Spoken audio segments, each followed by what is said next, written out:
আমার থেকেও বড়।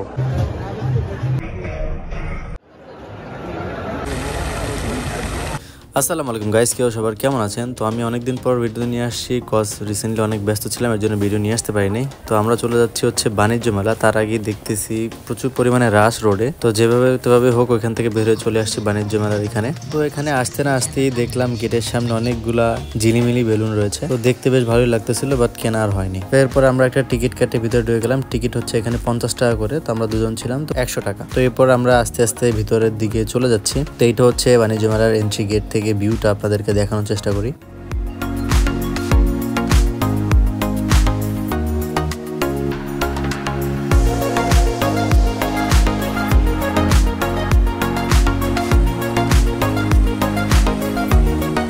এরপর আমরা ভিতরে চলে গেলাম। আমি আপনাদেরকে প্রত্যেকটা স্টলের ভিডিও এবং ডিটেলস দেওয়ার ট্রাই করব। তো প্রথমে আপনাদেরকে 4 ও 5টা দেখায় নিচ্ছি যে কতটা বড় করছে এবং কতগুলো স্টল এখানে আছে, কত টাইপের স্টল এখানে আছে। তো এখানে বিভিন্ন ধরনের চুড়ি, মেয়েদের কসমেটিক্সের অনেক কিছু আছে এখানে। আরও রয়েছে এখানে ব্যাগের কালেকশনগুলো খুবই সুন্দর, আমার চোখে বাজতেছিল।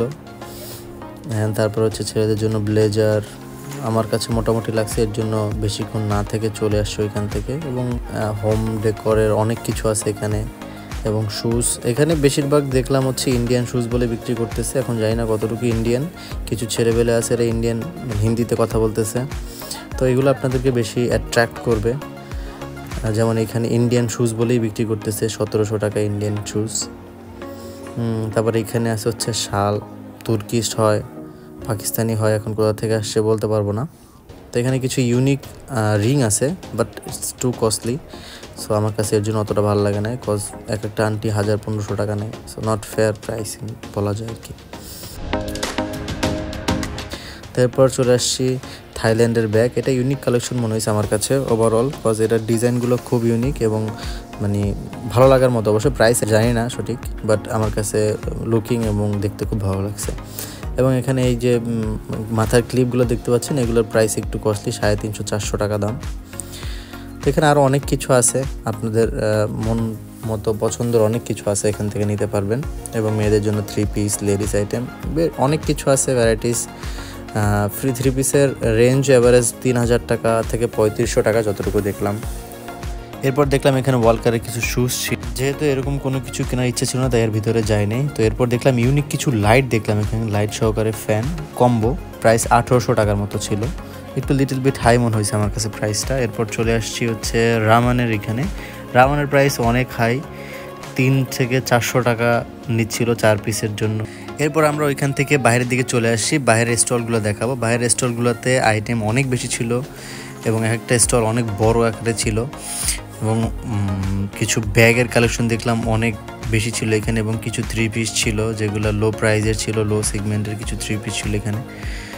লাইক এই স্টলগুলো বড় ছিল বিধায় এবং এখানে কালেকশন অনেক বেশি ছিল। তো আপনাদেরকে ওভারঅল দেখানোর ট্রাই করবো আর কি। আসলে প্রত্যেকটা আইটেমের ডিটেলসে দেখানোটা একটু টাফ, তো যতটুকু আমরা দেখতে পারছি এবং আপনাদেরকে টোটালটাই দেখাবো, এবং এখানে যা যা আছে সেই পুরোটাই আপনাদেরকে দেখানোর ট্রাই করি।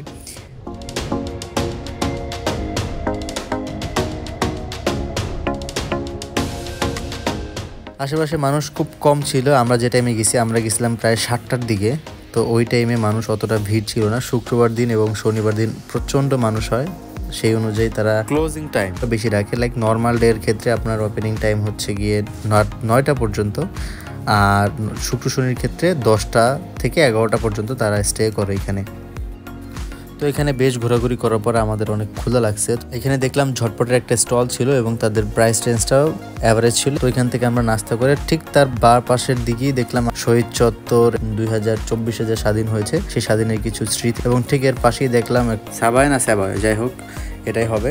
তো আমরা এটার ভিতরে ঢুকলাম, এই স্টলটা অলমোস্ট ক্লোজ হয়ে গেছে। তো আমরা ঠিক যে ভিতর থেকে দেখে আসছি, কোন আইসক্রিমটা ঠিক আমার থেকে অনেক বড়, আমার থেকেও বড়, বিশাল বড়। বাহিরের কিছু প্রাণের স্টল ছিল, অ্যান্ড দেন কিছু টেস্টি ট্রিটের স্টল ছিল, আরএফএল এর স্টল ছিল কিছু, সব প্রোডাক্টই ছিল, লাইক আমাদের বাংলাদেশে যত ব্র্যান্ড আছে প্রত্যেকটা ব্র্যান্ডের ছোট ছোট কিছু স্টল ছিল, কিছু ছিল অনেক বড় স্টল ছিল। তো আশেপাশে আমাদের চোখে যা পড়ছে সেটাই আপনাদেরকে দেখানোর ট্রাই করলাম। অ্যান্ড এখানে রুটি মেকার ছিল, বাচ্চা এবং বড়দের কিছু রাইড ছিল এখানে, যাদের সময় মতো তারা টাইম স্পেন্ড করতে পারে এর জন্য। তো এই ছিল আজকের ভিডিওতে। Thanks for watching. আল্লাহ হাফেজ।